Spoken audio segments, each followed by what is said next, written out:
What's poppin', guys? Guard Champion here. Today, we're going to be doing another top 10 anime list. This time, it'll be with my top 10 favorite series of all time. With this list, I will elaborate on why I like the show and if there's any personal connections to it, and then briefly describe the show without spoiling anything. This idea came to be as the past year I've been kind of rewatching a lot of my favorite series because I don't feel like exploring new anime that just ended up being trash, and I didn't want to waste my time on something bad. With that said, feel free to drop a like on this video at any point in time if we have a common favorite anime. Number 10. This is actually a tie for me as I could not decide between the two, Erased and Haikyuu.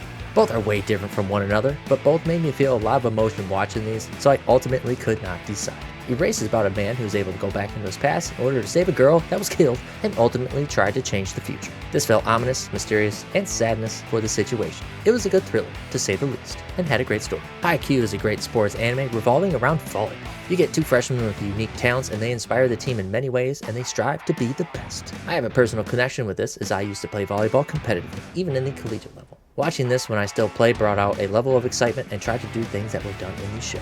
Next up, number 9, Angel Beats. This came in my radar back when I would make anime posters for my friends. One person requested me to make an Angel Beats one, so I was inclined to watch it. I loved the show and it was a tearjerker for sure. I won't even attempt to describe this one as I cannot without spoiling anything. Just trust me, it was worth the watch and only 12 episodes. Number 8, Tokyo Ghoul. The character design is top tier for this show. Ken Kaneki's Ghoul outfit is what really draws me to the show, and I love wearing merch for this show. The story itself was good. It's about a normal kid who was turned into a ghoul and is forced to figure out how to live in a world surrounded by food that he cannot eat, humans. Also, the intro song is freaking legendary and apparently is one of the hardest songs to sing in Japanese from what I've heard.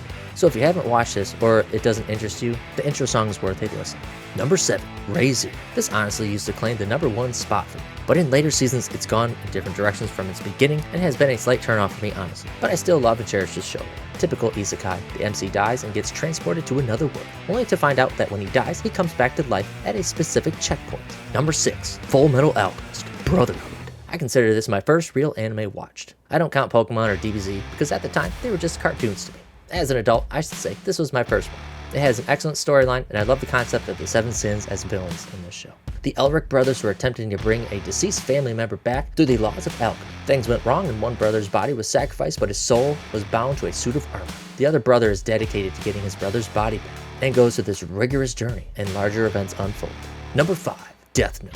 I actually read the manga first and then watched the show after. My final semester of college, I had one class and commuted for that one single day. After class, I go to Borders and then read it in the Panera Bread right next to it. I really abused those free refills on those days. So it was a nice memory to look back on really. The story itself is top tier, a lot of mind games and suspense. Plus the Shinigamis look super cool. A genius high schooler stumbles upon a notebook that fell from the sky and it's called the Death Note. Inside the book, it explains the rules. If a person's name is written inside this book, they will die. Number 4, Yu Yu Hakusho. I watched pieces of this when I was younger. Fast forward to adulthood, I had the ability to watch it and then I watched the entire thing start to finish. Yusuke Urameshi, a high school punk, tried to save a kid from being hit by a car and dies in the process. In the spirit world, he is convinced that he should become a spirit detective and would return to being a human if he does the spirit world's dirty work. Number 3, Sword Art Online.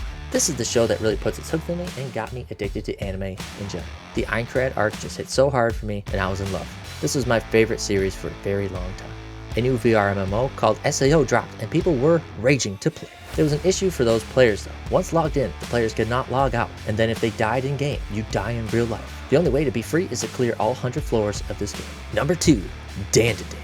This one was an instant hit with me. It was a perfect balance of multiple genres, and all the characters were super well written, and it was hard to not like a character from this series. The backstories hit like a truck, and was really what led me to binge the entire manga in a single weekend, only further leading to my obsession with it. These two kids argue over the existence of aliens and spirits, so they place a bet and have to go to the respective paranormal hotspots to witness the occult. This show is heavy on humor and romance, but the romance is done so well. It is also very shonen too. It's a good balance of all of them. Number 1, Demon Slayer.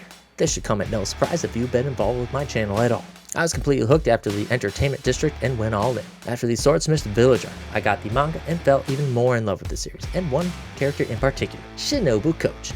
The flame only got larger once I started collecting the Demon Slayer Funkos, as it led to doing character breakdowns from various characters, and that made it even more enjoyable doing deep dives on these characters that I would never think of to research, and finding a new way to love and appreciate each character in a new way. The premise of this show is that Tanjiro's sister is turned into a demon and goes on this long quest to be able to turn his sister back into a human. So those were my top 10 anime of all time.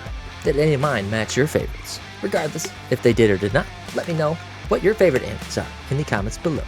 Thanks for watching.